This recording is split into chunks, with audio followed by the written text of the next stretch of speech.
Testing, testing.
All right, it's gone 6 o'clock, so we'll get this meeting underway. 27th of March, ordinary meeting of council. Nala Kadich, Wajak Mort, Kayan Kadak Nija Walila Buja, we're Jinang Wajak Kadijin, we're Knitting Bula Yaya. We acknowledge the Wajak people as the traditional owners of the Greater Fremantle Walilap area and recognise their cultural and heritage beliefs are so important today. And on that note, we launched a truth-telling program on the weekend, which was really well attended and a really appropriate and lovely start to some work that will continue on through the year. So thanks to all the Walilap Reconciliation Action Plan group members who are involved in that, and also to our team who put it together. The meeting is being recorded and streamed live online, so visitors in the public gallery and members of the public submitting a question may be captured in the recording. I think we have everyone in attendance. Do we have any other applications for leave of absence? I'm going away for a couple of days, no meetings, but taking a leave of absence, but any others? Nope. So I would like to apply for a leave of absence from the 1st of May to the 5th of May, inclusive. I'll move it, seconded by Councillor Sullivan. All those in favour? And that's unanimous. Disclosures of interest by members. Councillor Sullivan, you've got one noted. Thank you. Yes, it's the Audit and Risk Committee item 24034, the emerging issues. There is a property listed in that confidential report, so I won't name the property, where one of the strata owners is also a unit trust holder at Donnelly River Village, where I own a unit trust. So it's a financial interest, and I will leave the room. Thank you. So we'll do that item probably towards the end. Councillor Williamson Wong. Thank you. I'm disclosing a financial interest in C240319, which is our schedule of payments, because there's a payment to the Department of Planning and my mother is the government architect. Yep. And Councillor Graham. Thanks, Madam Mayor. I'll be declaring an interest in the item C240322, Fremantle Park Sport and Community Centre. I'm a full financial member of that club, so I'm declaring a financial interest and I will leave the room. Is that how we've just checking? Yep. Okay. Because of the type of the matter? Yep. Okay, good. Okay, thank you. I've got those all listed. There are no others. Just note those down so I can make sure we manage them accordingly. Excellent. All right. Responses to previous public questions taken on notice in the agenda. I have some items. I have some questions listed here. A number are items I believe that are not on the agenda, so we'll go through those. And then I'll give Ian Kerr the option of waiting for that item, which we will bring to the front of the agenda, the South Beach Change Rooms item, or speaking now. So, all right, so we'll go to the ones that are not items on the agenda. So, Rowena Mitchell, you were first up.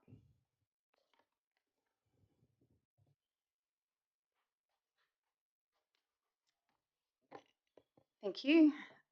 Again, this is regarding the reinstatement of the West End Weekender for 2025 and the challenges we're facing and how we can address the lack of action from the council and ensure that our voices are heard.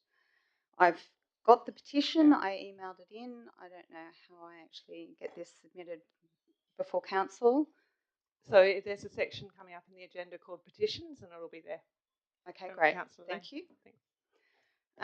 As a quick summary, we had 47 business signatures in support and 300 plus community signatures, which is continuing to grow.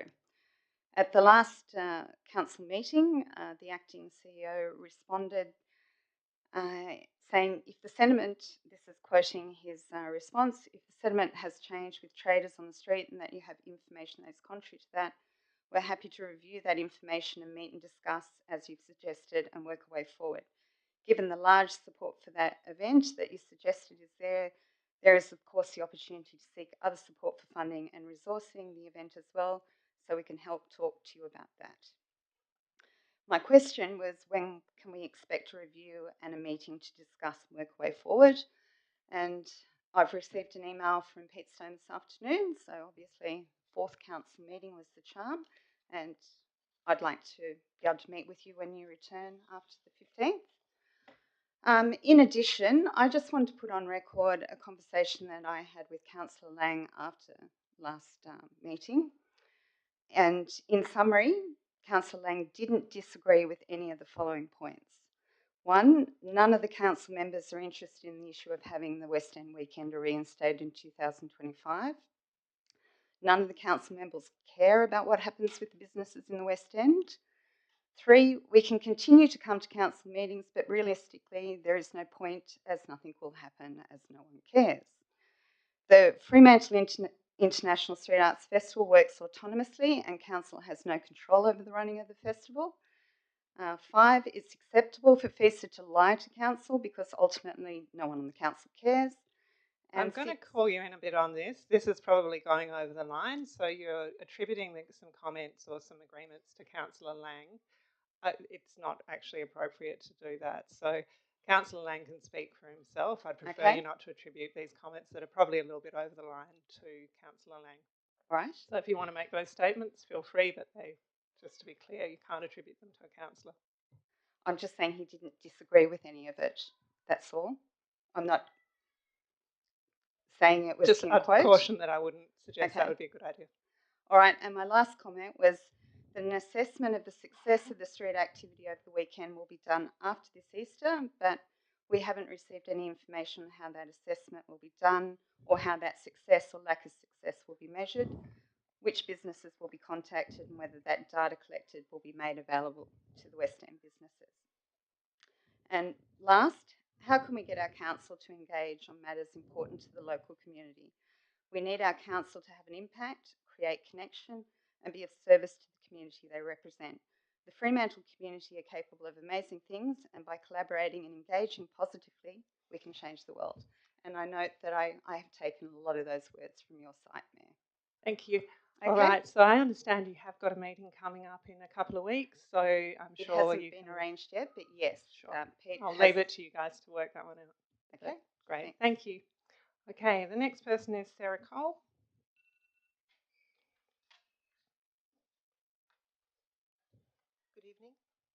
Good evening. My first question really is I'd like to ask the Mayor, I've got this written down, so you'll just have to bear with me. Oh, yes, I wrote this on the way back from Nannup, so bear with me. What is the audited total project cost of the Walyalup Civic Centre? It's my understanding that the audited total cost figure of 2 years ago is 63 million. Can the Mayor or the CEO confirm this once and for all, please? Please run through your whole statement and questions, and then we'll take them one by one ourselves. Sorry, Can you go through your whole questions and statement? Absolutely. You've got yes, 3 that minutes. was 3 minutes, right. Question 2.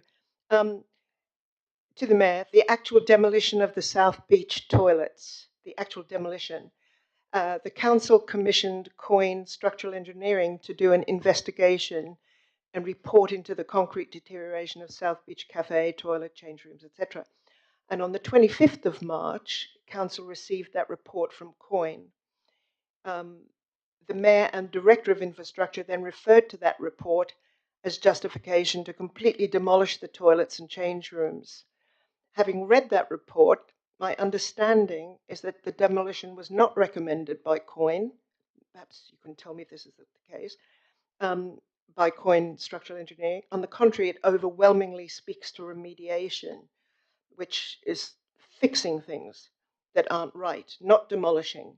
I can quote from the Coyne report to that effect, if you wish, because I have it here.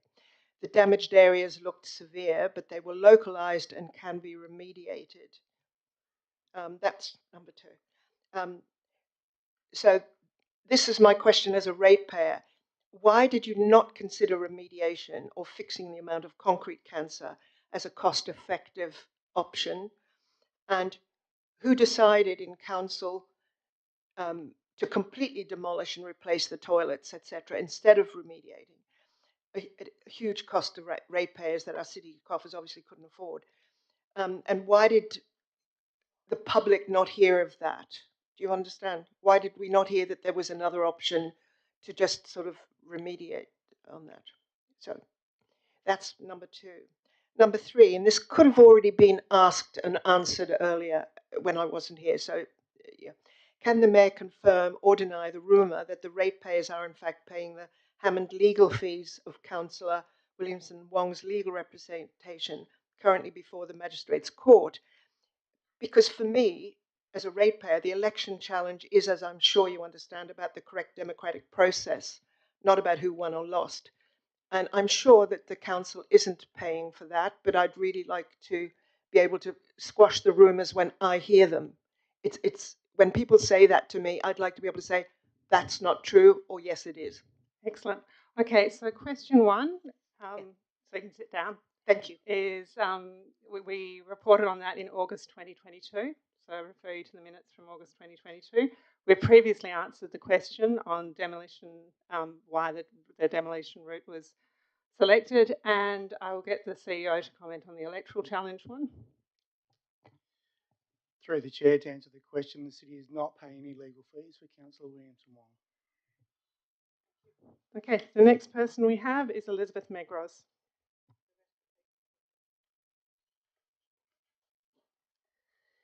Good evening. My questions are about transparency and accountability addressed to Mayor Fitzhardinge and elected members.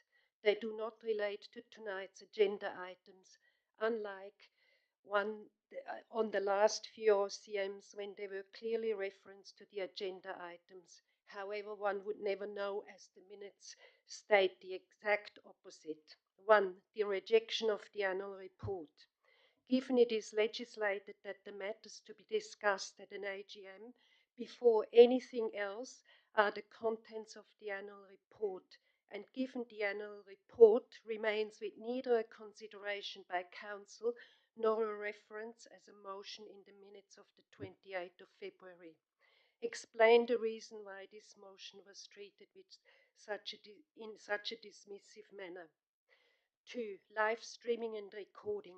As of the 1st of January 25, LGs will have to comply with requirements for the above with the aim to increase transparency and accountability in LGs and access to meetings. Given that live streaming of 3 out of the last 7 meetings did not live up to the minimum requirement of enabling people to effectively watch and listen to meeting procedures, explain the reasons why the meetings were unable to be broadcast according to the regulations as would be required from the 1st of January 25.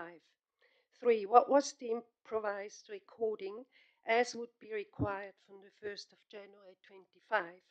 What is the cost of live streaming as a service to the ratepayers? 5. Confirmation of minutes. Again, the minutes from the 13th of March to be confirmed tonight will be repeating the practice of including incorrect statements as well as omissions. I strongly object to the publishing of anything that is not in accordance with what I or others said or did, as it impedes transparency and accountability. Advise to whom I should direct my formal objections to the above matter, since you ignored my concerns. 6. Questions on notice at OCMs. There is no reference to questions on notice in the Act. The minutes are read as if the questions were responded to directly at the meetings.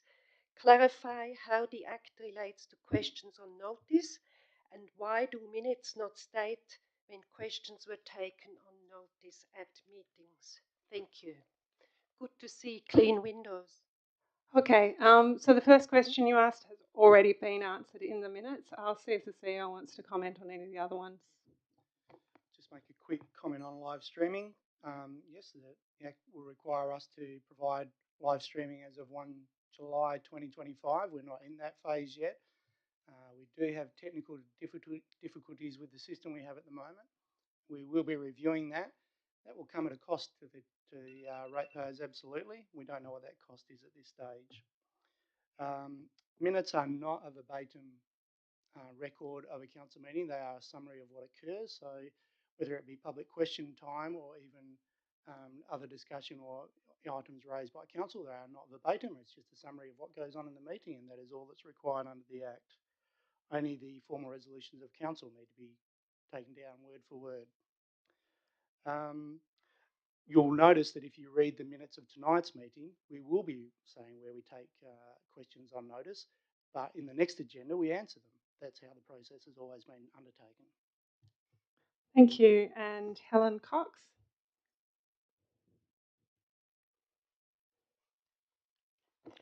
Good evening. My name is Helen Cox and I reside 161 Edmund Street, Beaconsfield. I have a statement and a question for Mayor Fitzhardinge and elected members. The Local Government Act 1995, amended 2023, legislates a high standard of governance for each and every elected member of council to which they can aspire. The intended result being better decision making, greater community participation in the decisions and affairs of local government, and greater accountability of local government to their communities, and more efficient and effective local government. At the council meeting of the 13th of March, I respectfully asked why reference item 19, the annual elector meeting motions and questions, were not tabled in the chamber for elected members' consideration. Reference LGA section 5.27. As item 19 was included in an en bloc vote by this council. Mayor Fitzhardinge and elected members present in the chamber may have considered this acceptable conduct, however, the community does not. The oath of office sets a much higher benchmark with words, I take the office upon myself and will duly, honestly, and with integrity fulfil the duties of the office for the people. One electors' meeting a year acknowledges the significance of this meeting to your constituents. Ratepayers and residents have a single opportunity each year to ask questions and put forward motions, which, according to legislation, must be considered by the council at the next council meeting. Mayor Fitzhardinge, in light of my question about the annual electors' meeting, your response and conduct at the last council meeting was unwarranted and unacceptable. When you duly, honestly, and with integrity fulfill the duties of the office for the people in order to welcome good relations with your constituents. My question is to Mayor Fitzhardinge and elected members. Reference item C240219. Acceptance of minutes and consideration of motions from the annual general meeting of electors held on Monday, the 5th of February 2024, that was listed at the council meeting of the 28th of February.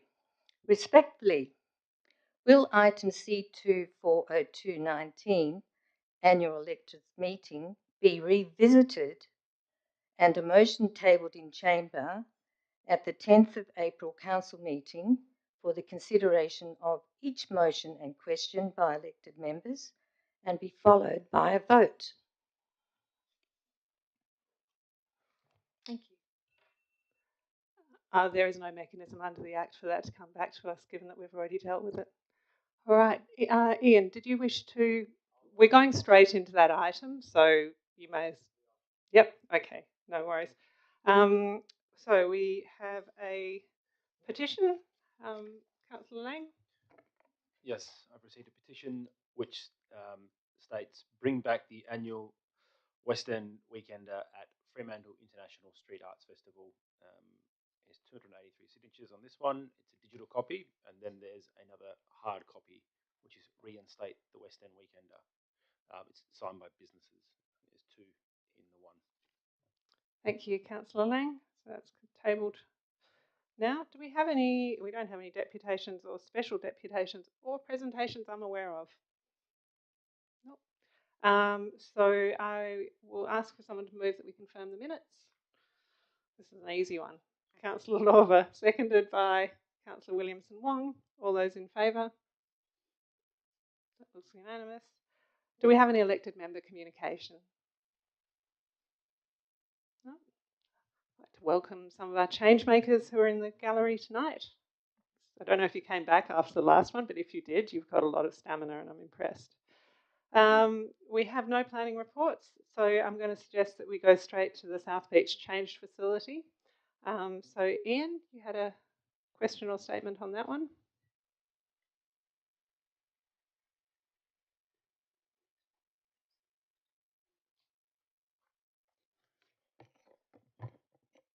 Thank you, Mayor.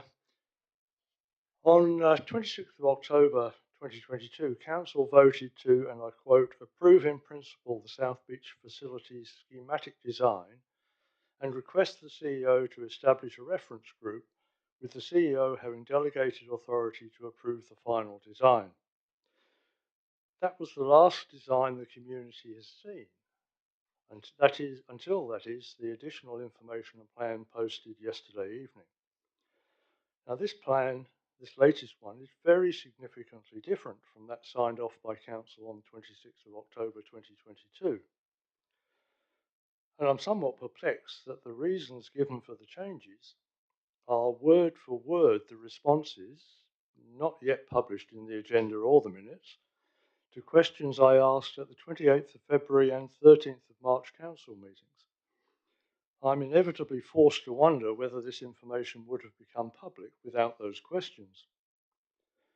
Modified plans were signed off by the CEO in January 2023, and responses to the request for tender based on them were rejected by Council in December 2023.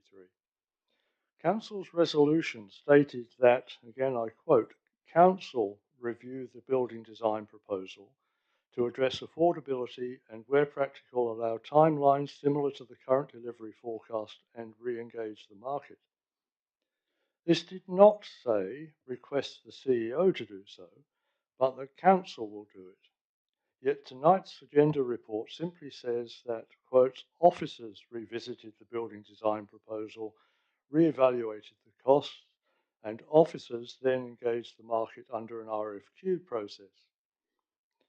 In local government, there is a clear differentiation between council and administration.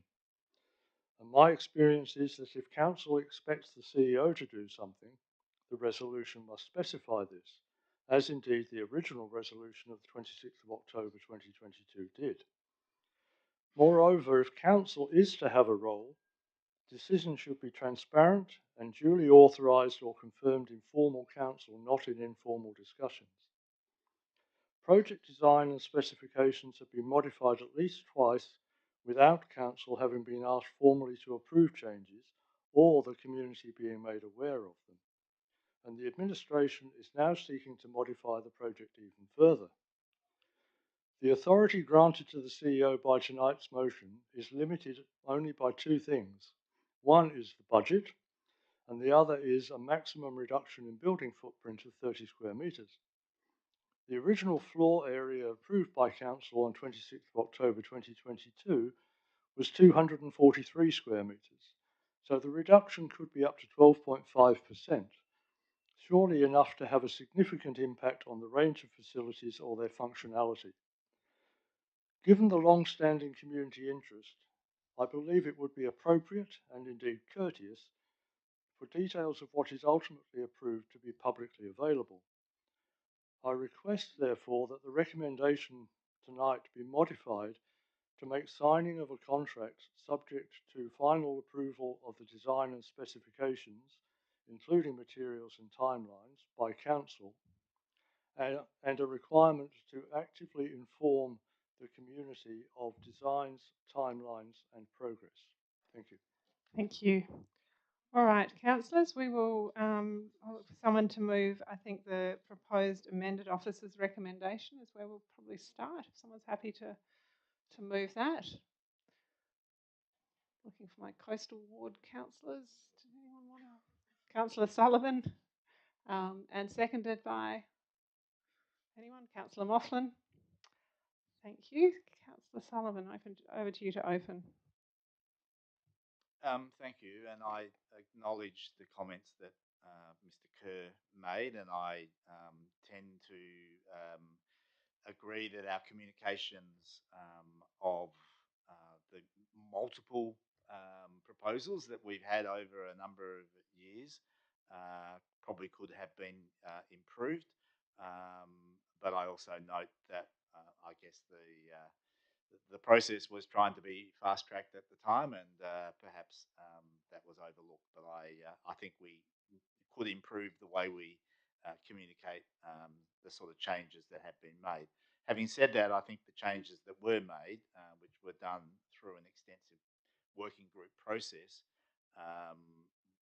were very strongly considered by a range of community members and elected members, and produced a better outcome. It's certainly a number of community groups who use the facility or will use the facility regularly were much happier at the end of that process. One thing that so I'm just wanting to question the 30 square metres. How was that figure brought about? I know that it was in essence in reference to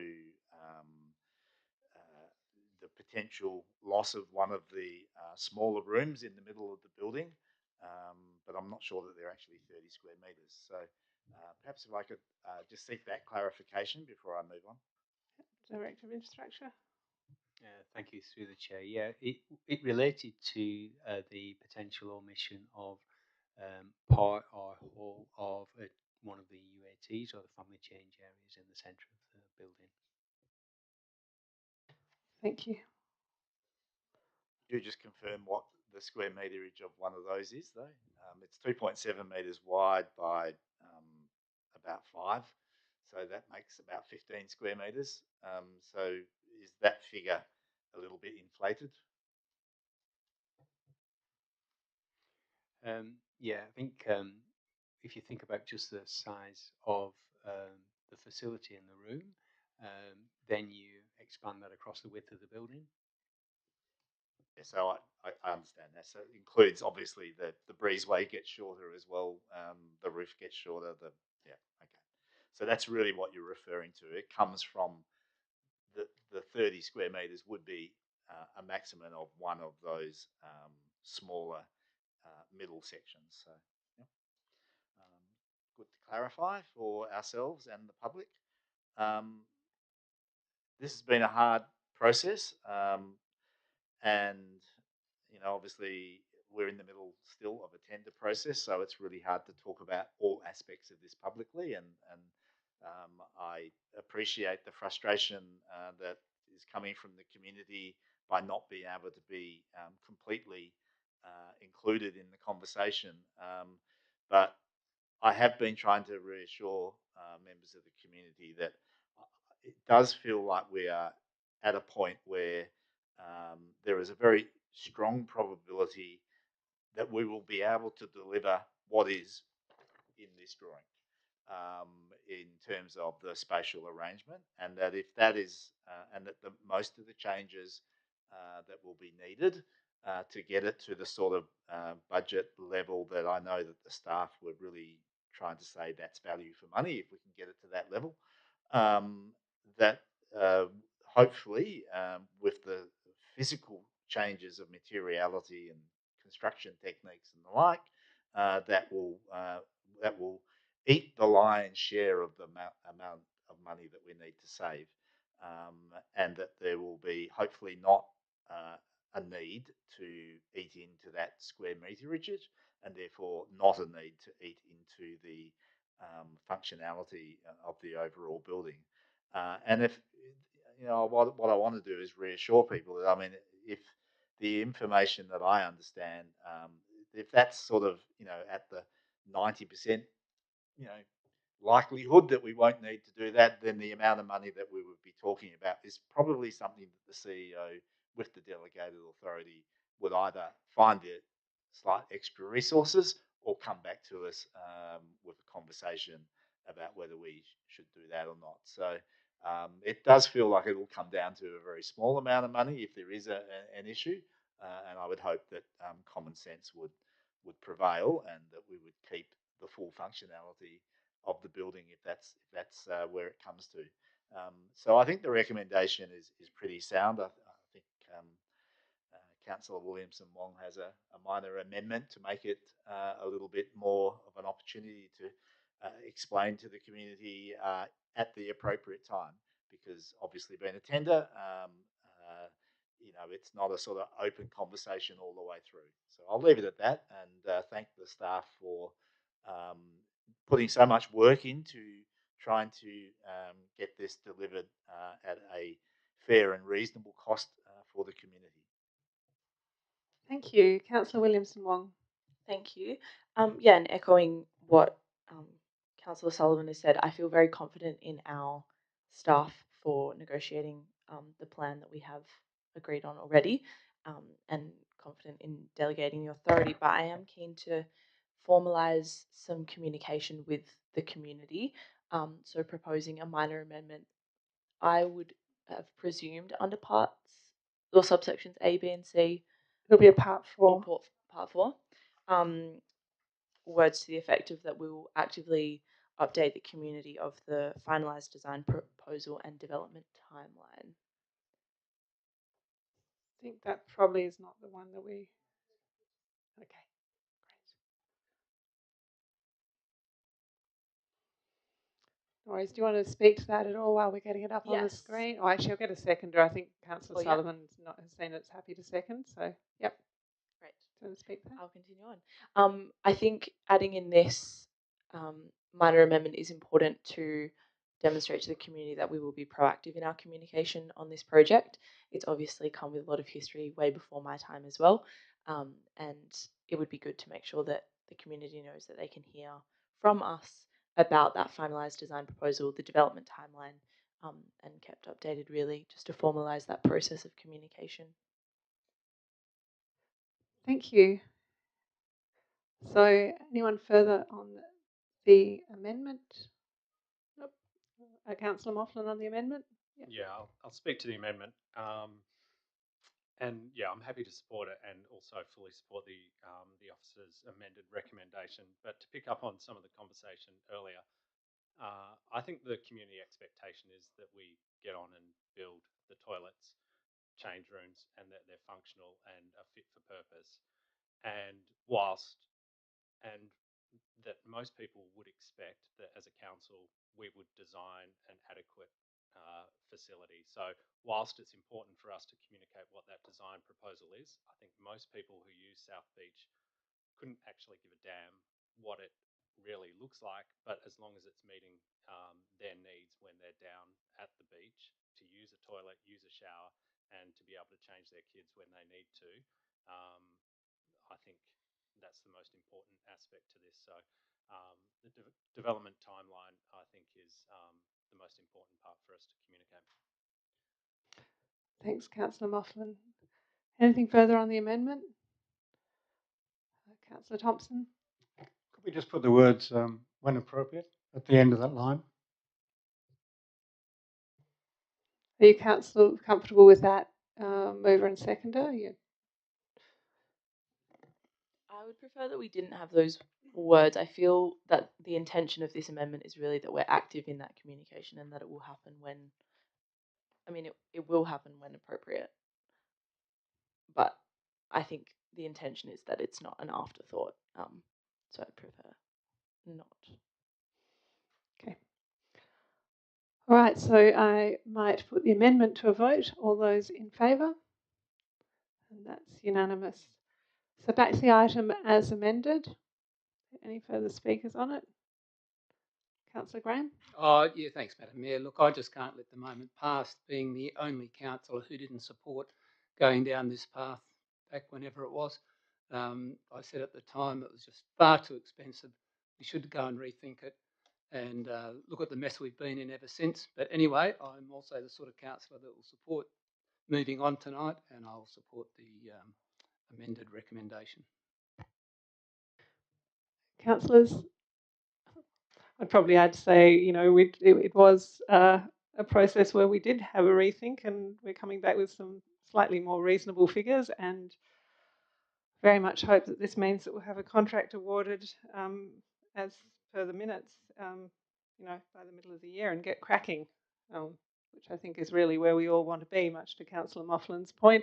And remembering this is very much a regional beach, and a lot of people who use it don't have a home in the vicinity of the beach and therefore rely pretty heavily on the change rooms. So we're all pretty keen to see them there.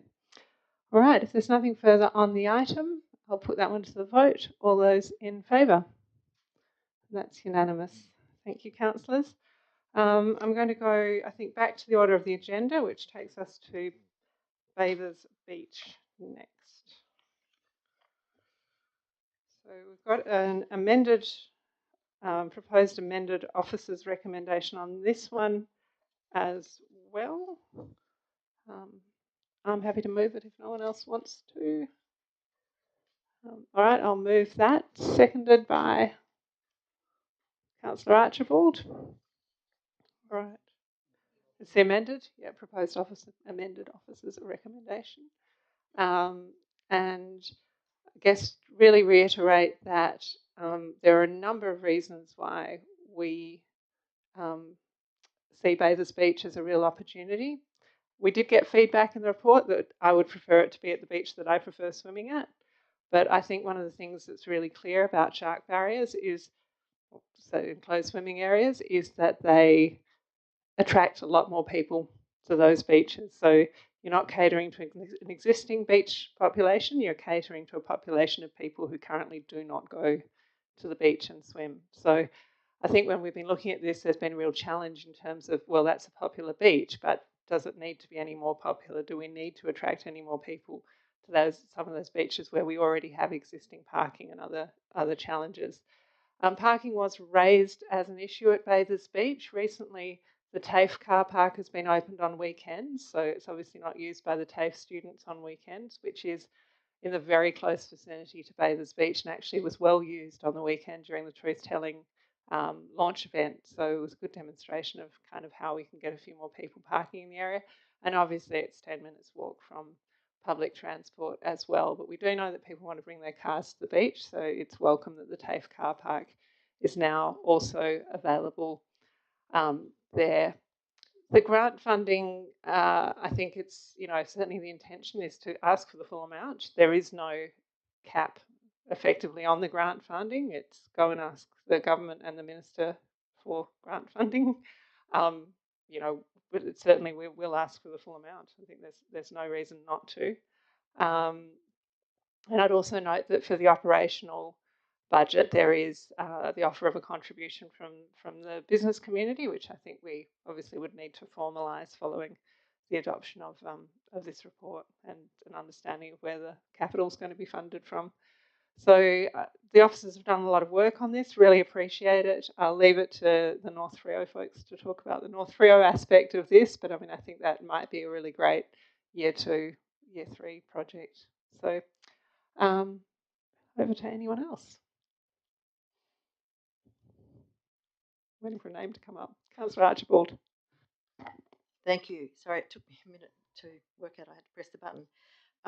I do recall it in the agenda here. I just want to make this point that it said something about the distance to toilets and the need to install toilets.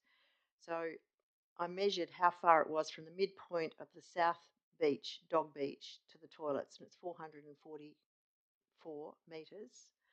I guess depending on which particular metre you're standing in.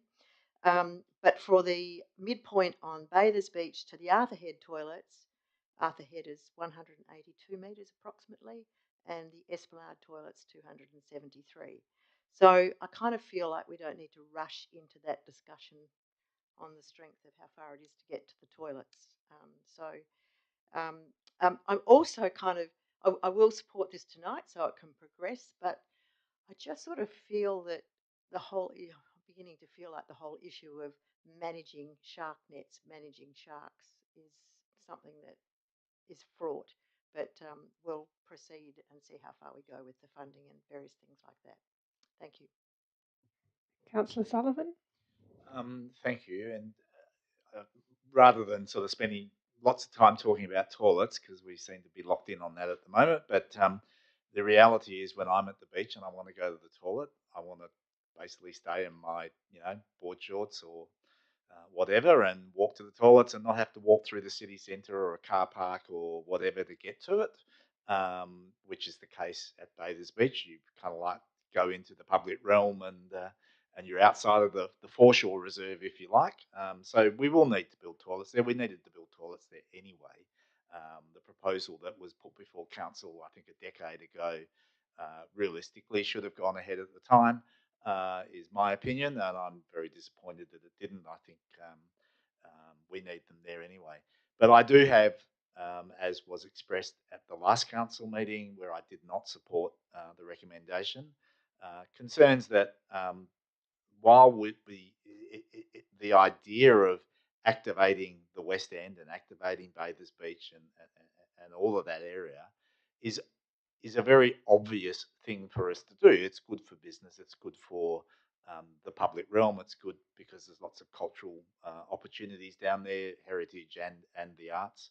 And we're trying to open up, the Victoria Quay and all of those things. So I get the idea of activating that area. What I'm not convinced by completely is that activation will include swimming in Bathers Beach. That beaches, particularly, have a set of functional activities or needs, in a sense, and most people that go to the beach are sort of doing it as a separate exercise. It's not, only the students in the West End or people who live and work in the West End realistically think about going to Bathers Beach for a quick dip.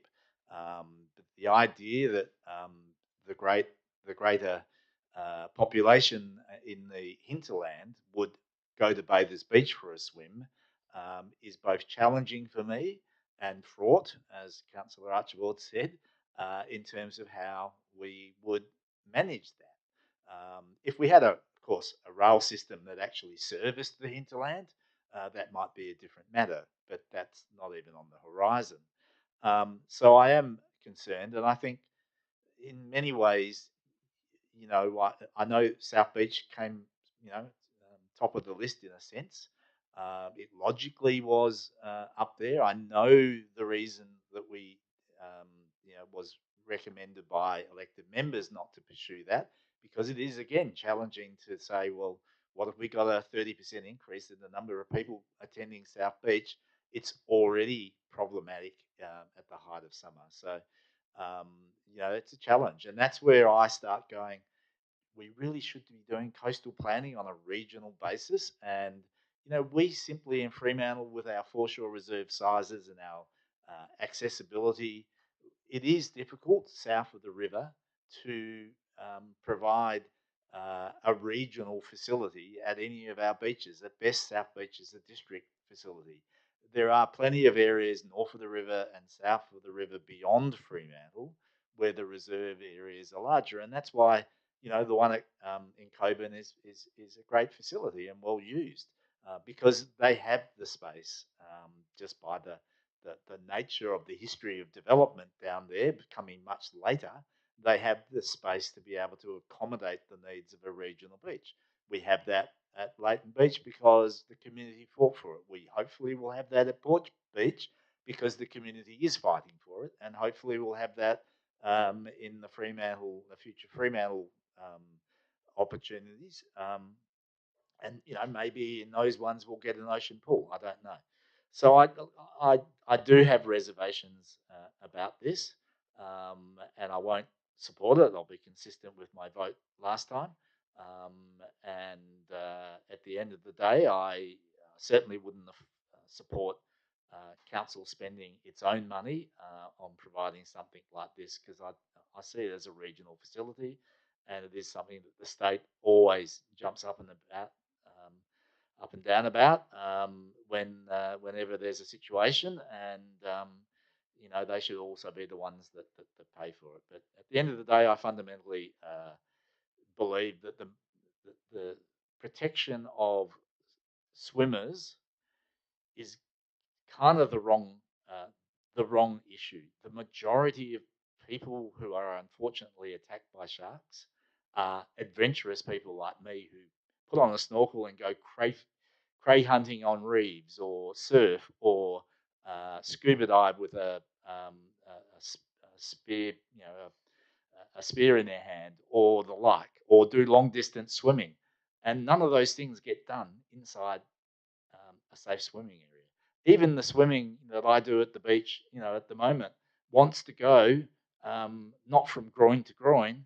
It wants to go from that groin to 2 groins up or 3 groins up, and having things that keep critters out also keep critters in.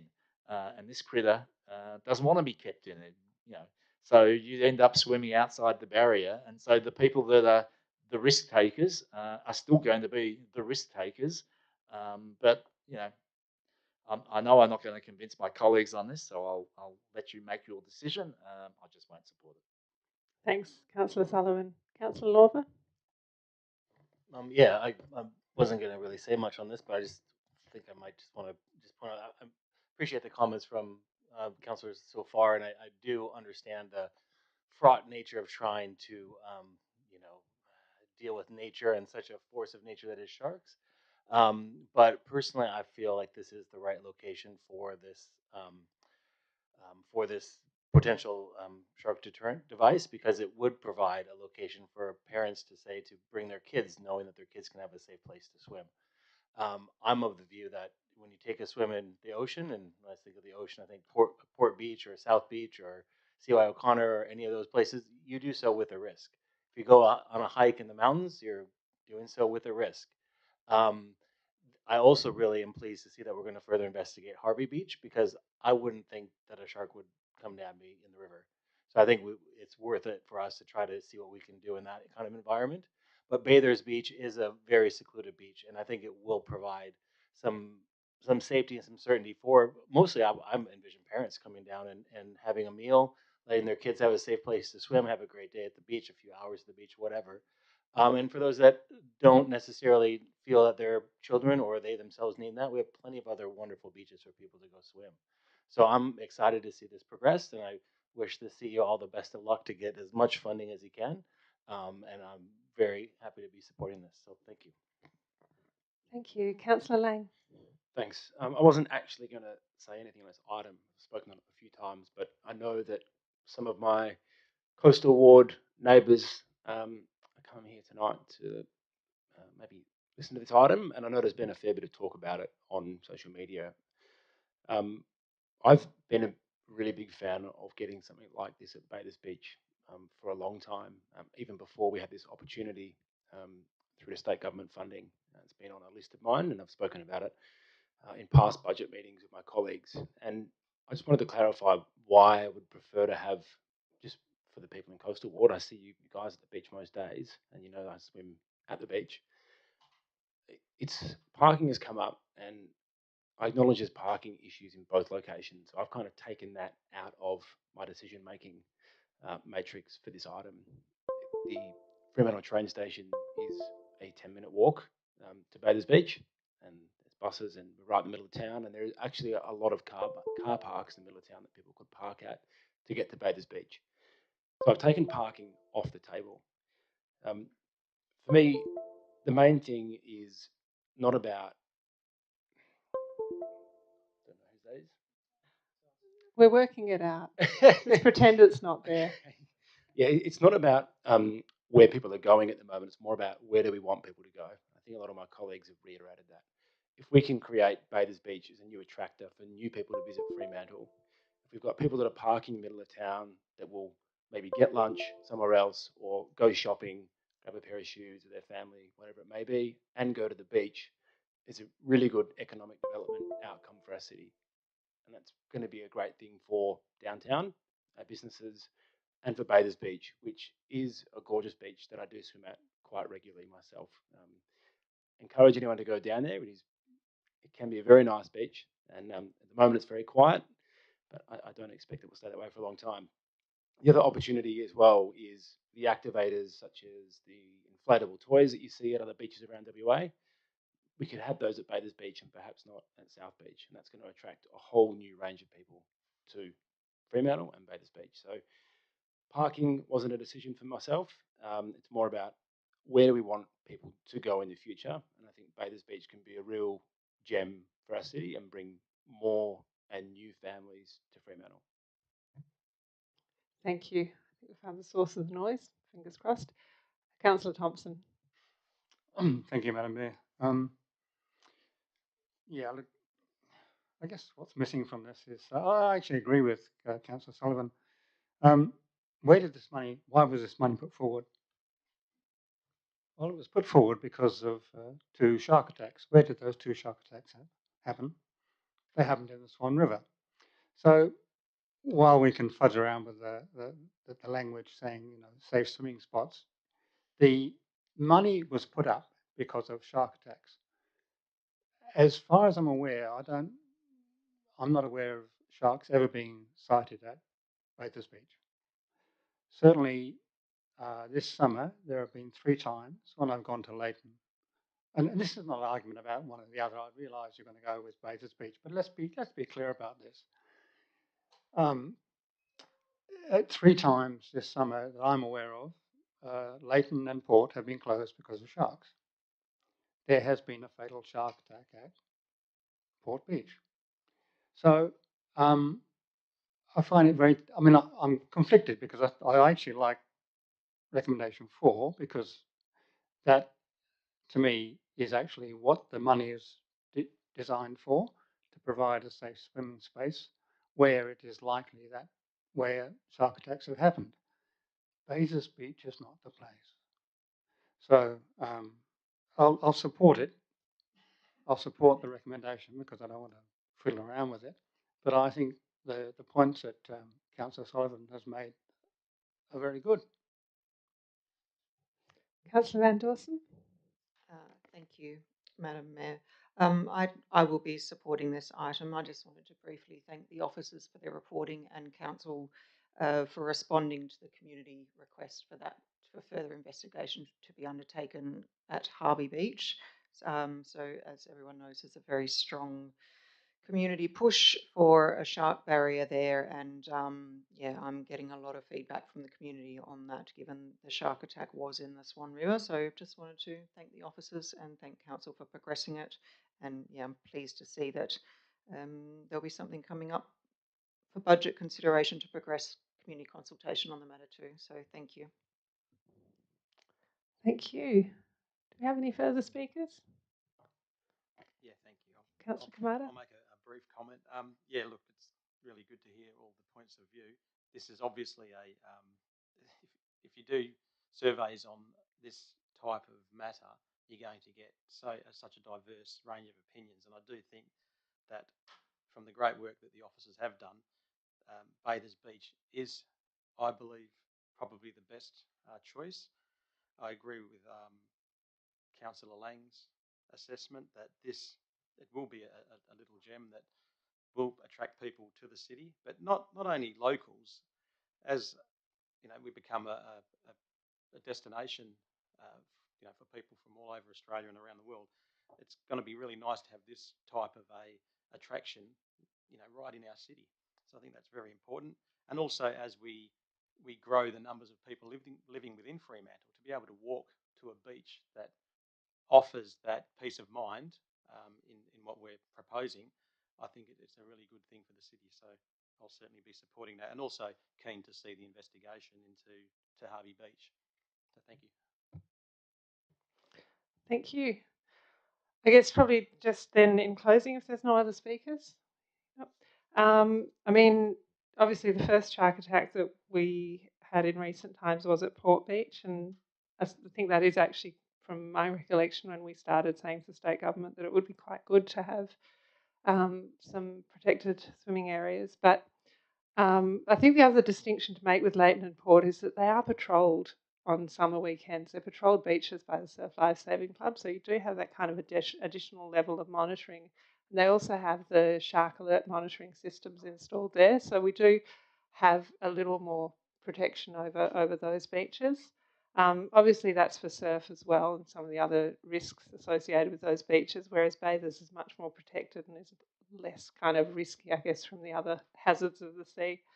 There was a shark sighting at Bathers Beach this year, according to my Shark Smart app. So 1.5 metre shark. I personally am glad I wasn't in the water at that point in time. It was nice to see someone snorkeling around out there while we had the smoking ceremony on Sundays. There are people using that beach for recreation and obviously really enjoying it. You know, are there large numbers? No, there are not at the moment, which is kind of a good thing. I think what really struck me though, after the two fatal shark attacks that have happened during my period in this position, just the number of people who come up to you and say, we're just not swimming at all. I won't swim in the river and I won't swim in the ocean. I'm just not swimming. I'll swim in the pool.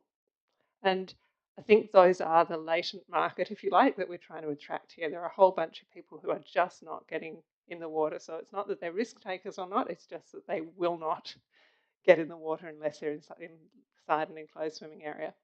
So it's kind of an opportunity to say, hey, here's this great beach. You can't park down at the Sharknet at Coogee. Absolutely chockers because of the people who want to try and get in there.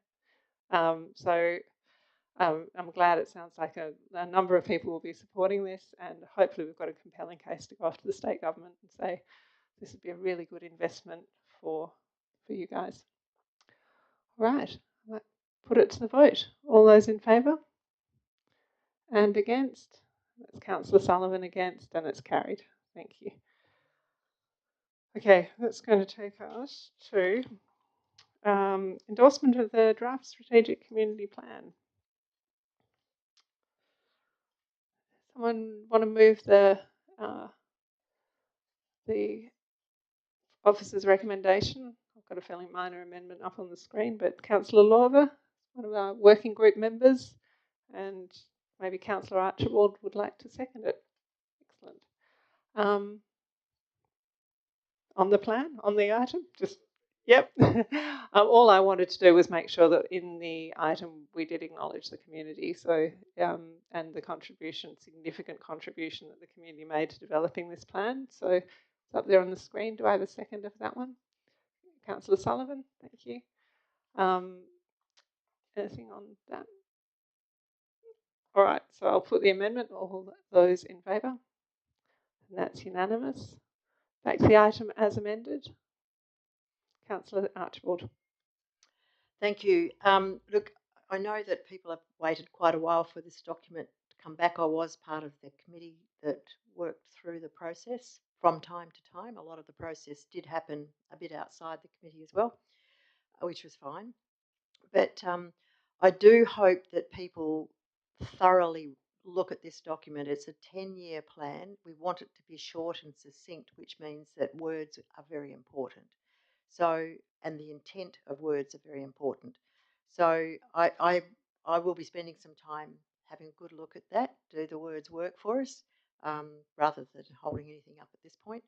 But I think it is an important document for us. We do keep referring back to these documents to things we're proposing fit in with the plan. So it might seem very short and lightweight and a little bit, kind of up in the ether space, but it really is a significant document. So I'll be very keen to see the community and this council have a good look at this document and give us some solid feedback.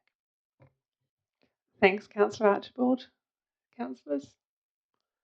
Councillor Lorver? Oh, sorry, Councillor Williamson Wong. Thank you. Yeah, no, I just wanted to say thank you to all the staff who've put in a lot of effort on this.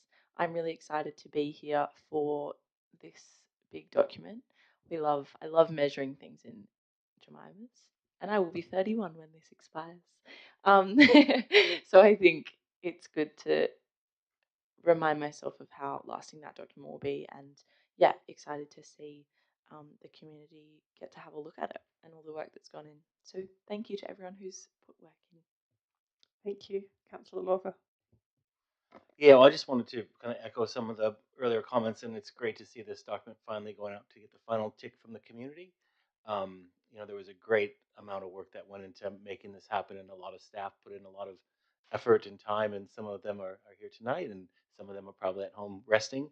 But the courageous conversations that happened weren't just courageous from the community's point of view. I want to say that it was also courageous for staff to go out there day after day, try new things, and not everything worked 100% perfectly, but it didn't stop folks from going out and keep trying. And I think that's reflected in the broadness and the depth of the feedback that we have to guide our city for the next 10 years. So thank you. And I'm really looking forward to seeing what more the community may have to say to add to this document, but I'm pretty excited to get it out there. So appreciate that. Thank you.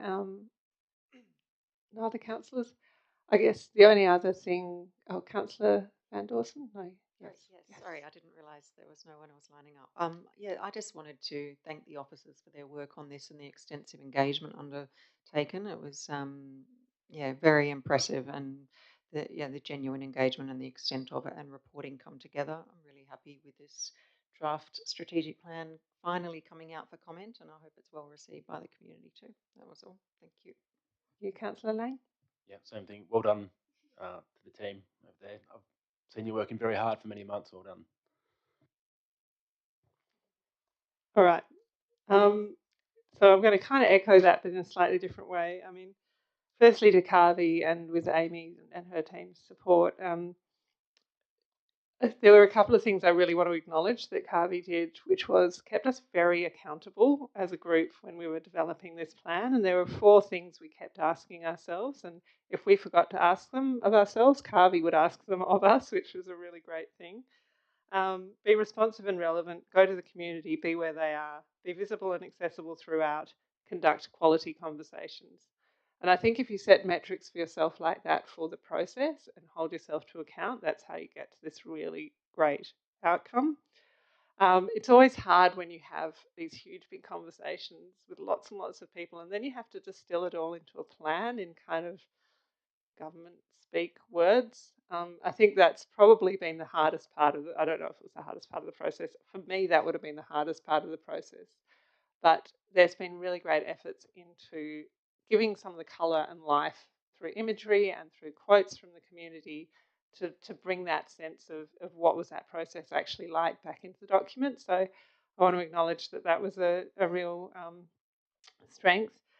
The other thing I think that was really important, we thank the officers, and we often thank the officers, but what we actually probably saw through this process was cultural change in the organisation start to happen as well. So there was I think the role modelling that's been done through the strategic community plan about how we do engagement will have completely lasting impacts in the organisation. I think that's something you couldn't really achieve just by saying, oh, we want to do it. You have to actually walk it and show it and take people with you and let them have that experience and go, oh, that's not dangerous or bad, or, to create that sense of safety when you go out there and engage with the community. So I want to acknowledge that this actually starts, hopefully, a new way of engaging for the organisation. All cultural change needs to be continually reinforced, but I think the amount of buy-in that was achieved across the organisation to developing this plan was pretty unprecedented. Usually you just say to your engagement person, can you go away and engage on the strategic community plan? And they get to do that and they come back and the organisation goes, that's nice. And it's adopted. And I've been one of those consultants, and that's really how it works. So it's really nice to see that we did this a proper Freo way, where everyone from directors through to managers through to officers were part of the team that did this consultation. So it's changed how we consult, hopefully long term, for the better.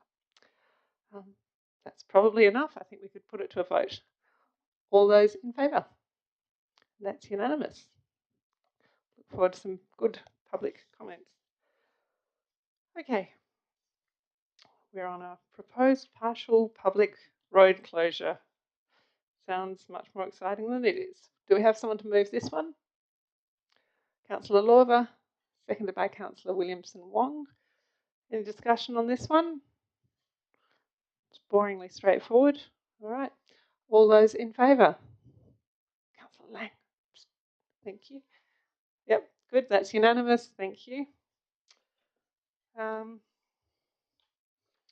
All right. The audit and risk report. Are there any particular audit and risk reports that people want to speak to? I know I need I need to move one of those separate? Yeah, I need to move four. Sorry, I need to move four separately. But did anyone want to speak on 1, 2, 3, or 5? I'll just speak on 1. Excellent. Yep. Okay, so you'd like to move 1 then, Councillor Mofflin, seconded by Councillor Archibald. Over to you. Thank you. Yeah, the purpose of wanting to speak to this was just to give an update to the full council in regards to the Audit and Risk Committee itself, and we welcomed our new independent member, Hayley Manser, to the committee last week. And Hayley's the third independent member that I have experienced on that committee, and it was really pleasing. And as walking out of the building with Hayley to get her feedback about how our committee was functioning, and she said, I won't do it justice, but she essentially said that that meeting went really well, and that as a committee we were, looking at and considering and talking about the right items. So really happy to get that feedback, and it's most probably an affirmation of, confirmation of what we have known ourselves, that over the last 4 or so years that committee has been becoming more productive, and that officers and the committee have been driving the activity of the council, both in regards to risk and managing those issues that we have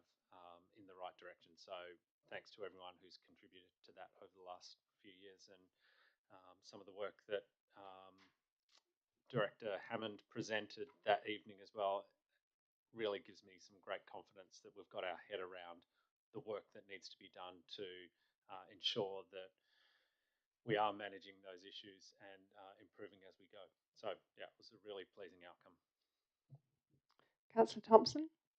Oh yeah, look, thanks, Madam Chair. Just to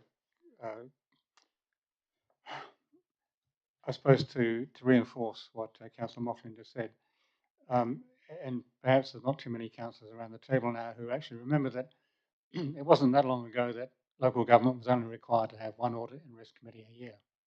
And Fremantle was one of the first councils to actually adopt the schedule. I think we went to 4 initially.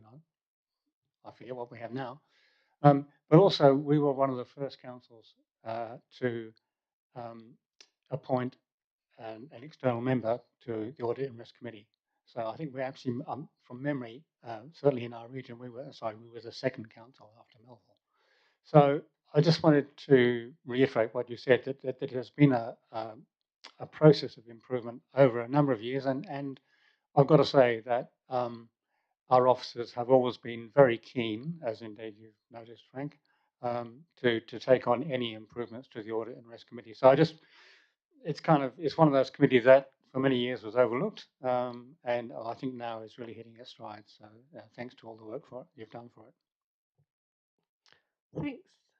I'll just quickly agree with that and say it's open to all elected members. Feel free to come. It sounds boring, like the title sounds really boring, and this is for the people in the gallery as well. If you want to know what's really going on in an organisation, Audit and Risk Committee. Like that's where we talk about all the really gnarly things that we need to get ahead of. So it's actually really important. Risk is an exciting word. Risk and opportunity are two sides of the same coin. So really important thing that we're doing, and really glad that we're doing it well. So I'll put that one to the vote. All those in favour? That's unanimous. I might see if we can move ARMC 2, 3 and 5 together. Everyone comfortable with that? Moved by Councillor Thompson, seconded by Councillor Archibald. All those in favour? That's unanimous. I might leave the emerging issues maybe to the end. We'll just deal with the other ones that everyone can be here for. Yeah, I know. So did anyone wish to speak on 20 or 21? Councillor Archibald, 21. So maybe we'll just get through 20 quickly. So do I have a mover for item 20, the Statement of Investments. Councillor Thompson, seconded by Councillor Graham. All those in favour? And item 21, moved by Councillor Thompson, seconded by Councillor Graham. Councillor Archibald, you wanted to speak on that one? Just a very quick comment that it's very pleasing to see that we got funding for the $294,000 Town Hall balcony upgrade. I mean, we just recently went and had a look at the work that's being carried out in the Town Hall, but it's great to see that balcony be upgraded to the point where we can then allow people to use it, which will increase the patronage that the Town Hall can hold. So that was one little aspect of it. And then 1.3 of that item, we've got $250,000 to be installing toilets and various things out at the depot. And I was very pleased to see that the intent was that those facilities would also be able to be transported and used out at the new site once we migrate out there. But toilets are obviously the thing of the day. And so I just wanted to make that point, but it's good that the staff will get better facilities out there and that they will be more mobile facilities that can be used elsewhere. Thank you. Thank you. And you're right, get local governments talking about toilets and you will never get out of here. So you're right. I think the other thing just to reinforce about the Town Hall balcony, which I think was really pleasing when we were looking at it before, is just how that will create another area for seating for people who have accessibility requirements. And I think that's really exciting and completes the vision of having a lift in this building that will be able to get people up to that floor and then make it accessible to people with different needs. So it's really good. All right, I'll put that one to a vote. All those in favour? All right, let's go back now to ARMC 4. Councillor Sullivan. All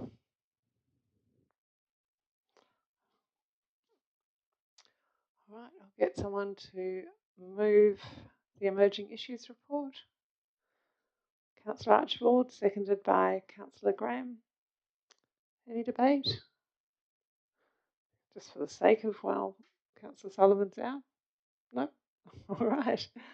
I'll put that one to a vote. All those in favour? That's unanimous.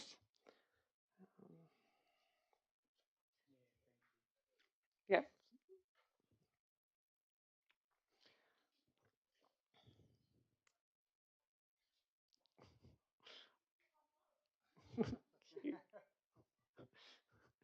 All right.